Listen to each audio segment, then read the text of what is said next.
क्या तुम जानती हो कि हमारे सौर तंत्र में केवल हमारी पृथ्वी ही एक ऐसी है जिस पर जीवन पाया जाता है। हाँ, ये इसलिए होता है क्योंकि जीवन के लिए आवश्यक कुछ निश्चित वातावरणीय दशाएं जैसे तापमान, जल, वायु तथा भोजन केवल पृथ्वी पर ही उपलब्ध है।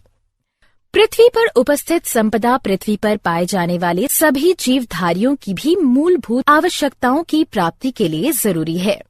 इसके अतिरिक्त सूर्य से मिलने वाली ऊर्जा भी पृथ्वी पर रहने वाले जीवों के लिए आवश्यक है।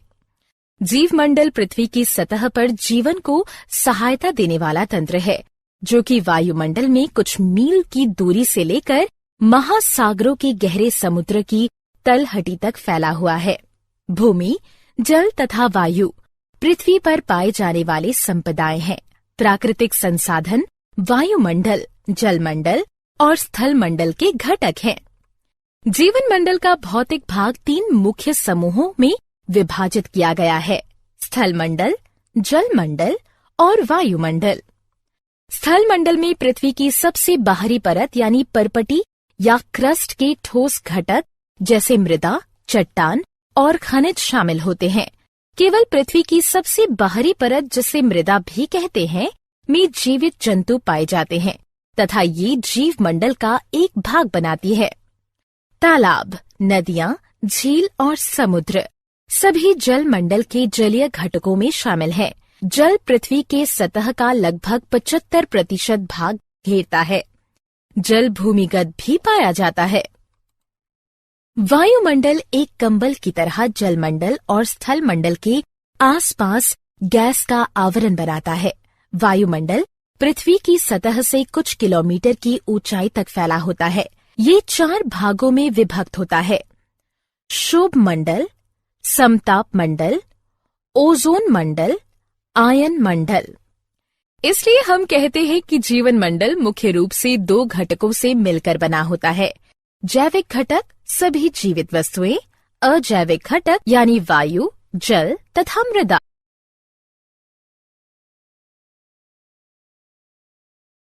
उद्देश्य।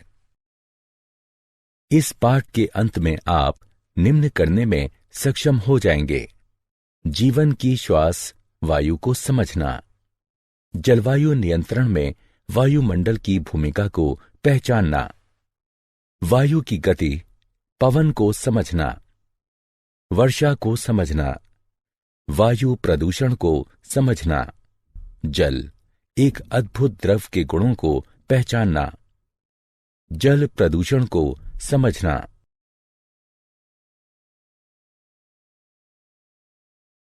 जीवन की श्वास वायु। हम सभी जानते हैं कि वायु नाइट्रोजन, ऑक्सीजन, कार्बन डाइऑक्साइड तथा जल वाष्प का एक मिश्रण है। इस मिश्रण के कारण ही पृथ्वी पर जीवन संभव है। पृथ्वी की सतह पर अधिकांश मात्रा में नाइट्रोजन तथा ऑक्सीजन उपस्थित है। नाइट्रोजन 78%, ऑक्सीजन 21%, कार्बन डाइऑक्साइड तथा अन्य गैसें 0.03%, निष्क्रिय गैसें ऑर्गन 0.93%। हम ये पहले से ही जानते हैं कि जीवधारी यूकेरियोटिक या प्रोकैरियोटिक कोशिकाओं से मिलकर बने होते हैं। इसलिए कोशिकाओं को ग्लूकोज अणुओं के विखंडन तथा अपने क्रियाकलापों के लिए ऊर्जा प्राप्त करने के लिए ऑक्सीजन की आवश्यकता होती है।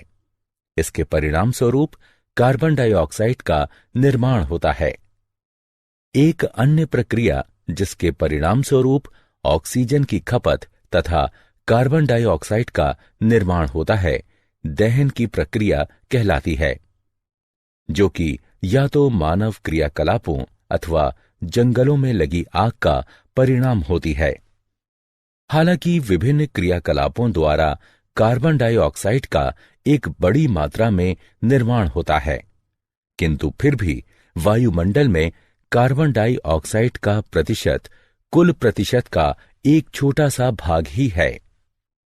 कार्बन का यह प्रतिशत सीमित इसलिए है क्योंकि कार्बन डाइऑक्साइड दो विधियों से स्थिर होती है। पहला, हरे पौधे इसे ग्रहण करके सूर्य के प्रकाश तथा क्लोरोफिल की उपस्थिति में ग्लूकोज में बदल देते हैं। दूसरा, बहुत से समुद्री जंतु समुद्री जल में घुले कार्बोनेट से अपने कवच बनाते हैं। जलवायु नियंत्रण में वायुमंडल की भूमिका।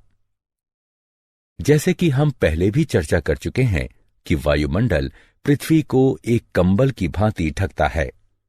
हम यह भी जानते हैं कि वायु ऊष्मा का एक कुचालक है। वायुमंडल दिन में तापमान को अचानक बढ़ने से रोकता है। वायुमंडल पृथ्वी के औसत तापमान का दिन के समय और यहां तक कि पूरे वर्ष भर लगभग नियत बनाए रखता है और रात के समय ऊष्मा को बाहरी अंतरिक्ष में जाने की दर को कम करता है। पृथ्वी तथा चंद्रमा सूर्य से लगभग समान दूरी पर हैं, किंतु चंद्रमा की सतह जहां वायुमंडल नहीं है, उस पर तापमान -190 डिग्री सेल्सियस से 110 डिग्री सेल्सियस के मध्य रहता है।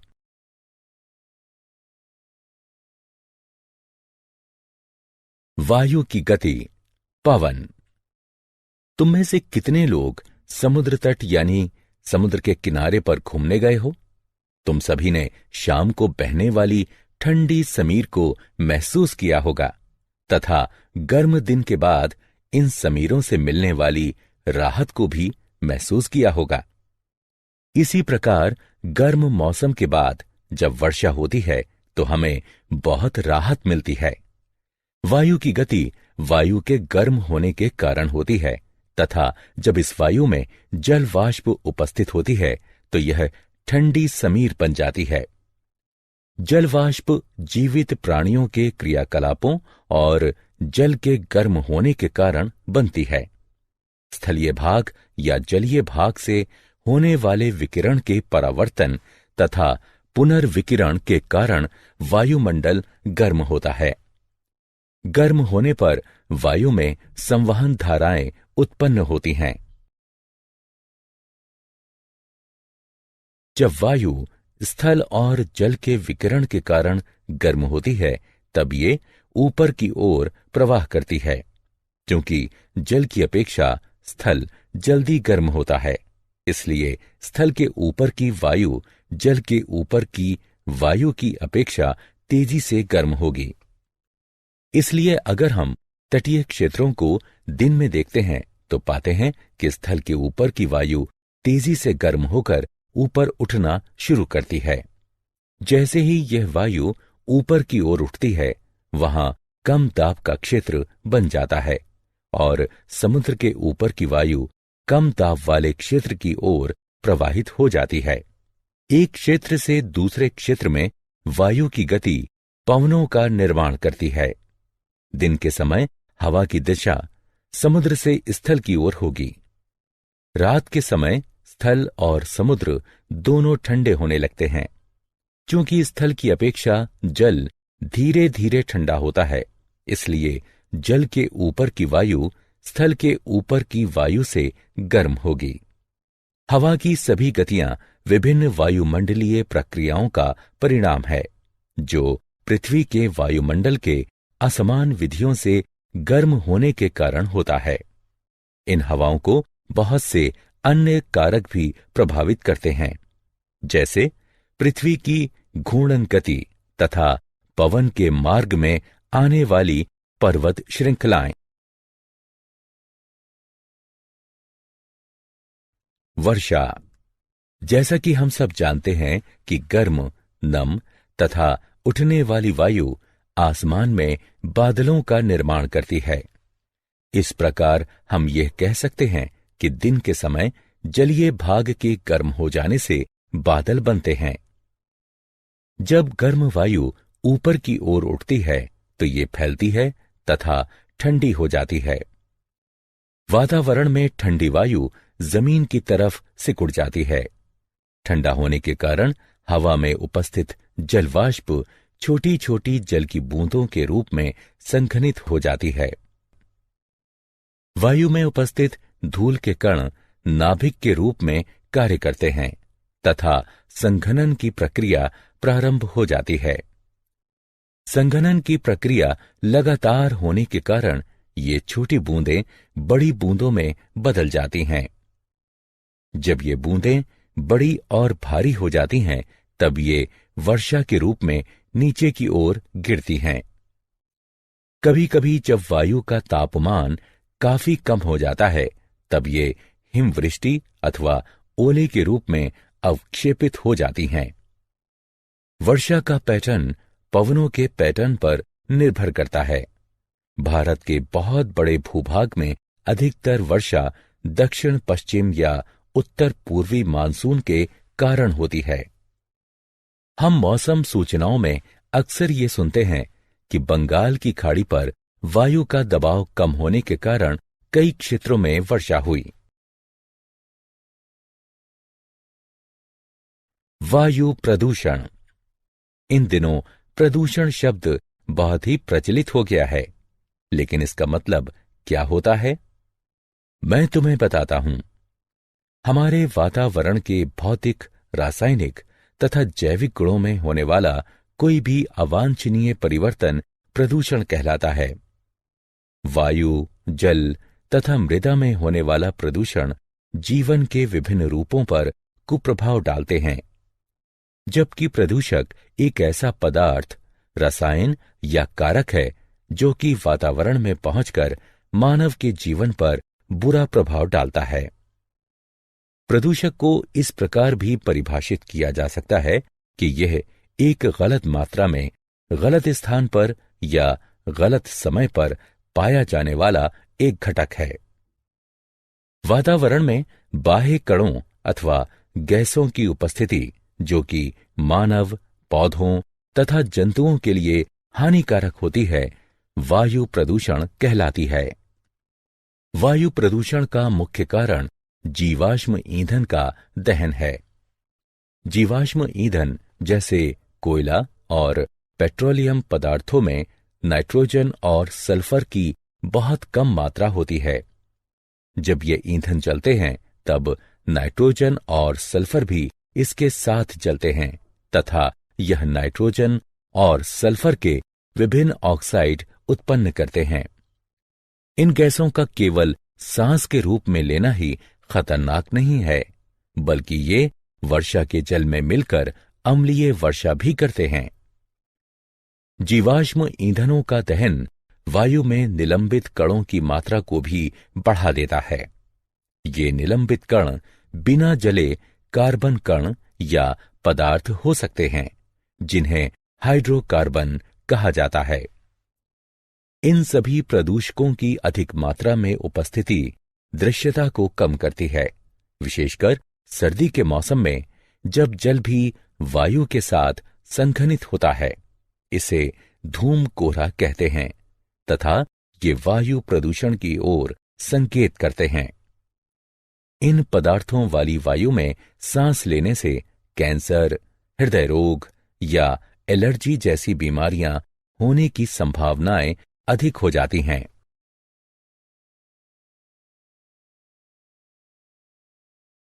जल एक अद्भुत द्रव। जल पृथ्वी की सतह के सबसे बड़े भाग पर उपस्थित है और यह भूमिगत भी होता है। जल की कुछ मात्रा जल वाष्प के रूप में वायुमंडल में भी पाई जाती है। पृथ्वी की सतह पर पाए जाने वाले जल का कुल 97% सागरों तथा महासागरों में पाया जाता है तथा यह जल क्षारीय होता है। पृथ्वी पर 1% ही स्वच्छ जल पाया जाता है। 2% शुद्ध जल बर्फ के रूप में दोनों ध्रुवों पर तथा बर्फ से ढके पहाड़ों पर पाया जाता है। भूमिगत जल तथा नदियां, झीलें तथा तालाबों में पाया जाने वाला जल भी स्वच्छ जल होता है। स्वच्छ जल की उपलब्धता विभिन्न स्थानों पर भिन्न भिन्न होती है। गर्मी के मौसम में अधिकतर स्थानों पर जल की कमी हो जाती है।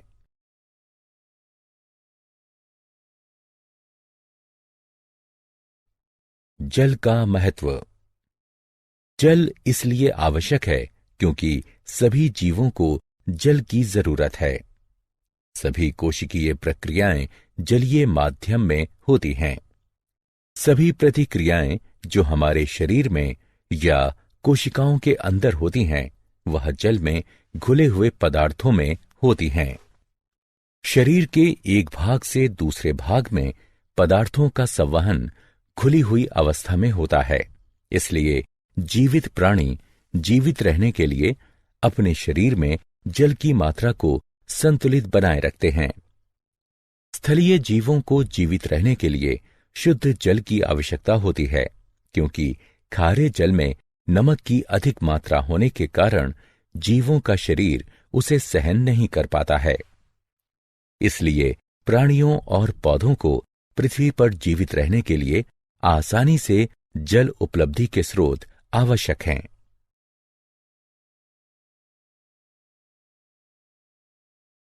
जल प्रदूषण।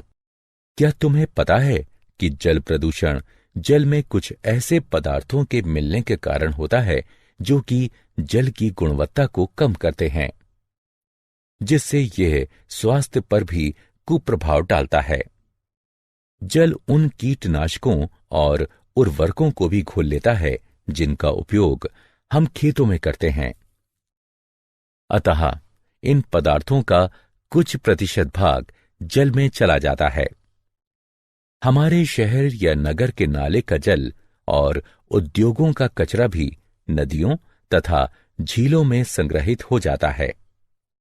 कुछ उद्योगों की बहुत सारी क्रियाओं में शीतलता बनाए रखने के लिए जल का प्रयोग किया जाता है तथा इस प्रकार निष्पादित गर्म जल को जलाशय में वापस लौटा दिया जाता है। जब बांध से जल को छोड़ा जाता है, तब नदियों के जल के तापमान पर भी प्रभाव पड़ता है। गहरे जलाशय के अंदर का जल सूर्य के द्वारा गर्म ऊपर की सतह के जल की तुलना में शीतल होगा। ये सभी जलाशयों में पाए जाने वाले जीवों के प्रकार को विभिन्न प्रकार से प्रभावित कर सकते हैं। ये कुछ जीवों की वृद्धि को प्रोत्साहित करते हैं, तो कुछ को हानि पहुंचा सकते हैं। ये इस प्रणाली में उपस्थित विभिन्न जीवों के संतुलन को बिगाड़ सकते हैं। जल प्रदूषण निम्न प्रभाव उत्पन्न करता है। जलाशयों में अनैच्छिक पदार्थों का मिलना। ये रोग फैलाने वाले जीव जैसे हैजा फैलाने वाले बैक्टीरिया भी हो सकते हैं। इच्छित पदार्थों को जलाशयों से हटाना। किसी भी तरह का परिवर्तन जो इस घुली हुई ऑक्सीजन की मात्रा को कम करता है, उसका जलीय जीवों पर विपरीत प्रभाव पड़ता है। जलाशय से अन्य पोषक की कमी भी हो सकती है। तापमान में परिवर्तन।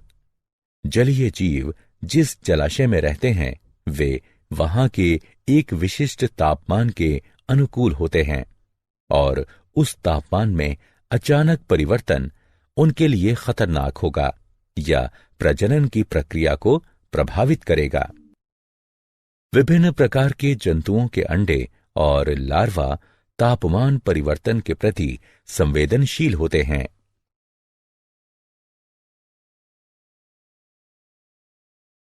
क्या आप जानते हैं, स्टैच्यू ऑफ लिबर्टी SO2 तथा NO2 एवं ताजमहल मथुरा रिफाइनरी से निकलने वाले SO2 के द्वारा प्रभावित हो रहे हैं। SO2 से अस्थमा तथा ब्रोंकाइटिस आदि होने की संभावना बढ़ जाती है। 1920 में जापान में 200 लोग इटाई रोग के प्रभाव के कारण मर गए थे, जो कि कैडमियम विष के कारण हुई थी। 1989 से 5 जून को विश्व पर्यावरण दिवस के रूप में मनाया जाता है। 16 सितंबर को ओजोन परत के बचाव का अंतर्राष्ट्रीय दिवस के रूप में मनाया जाता है। अक्टूबर का प्रथम सप्ताह वन्य जीवन सप्ताह के रूप में मनाया जाता है।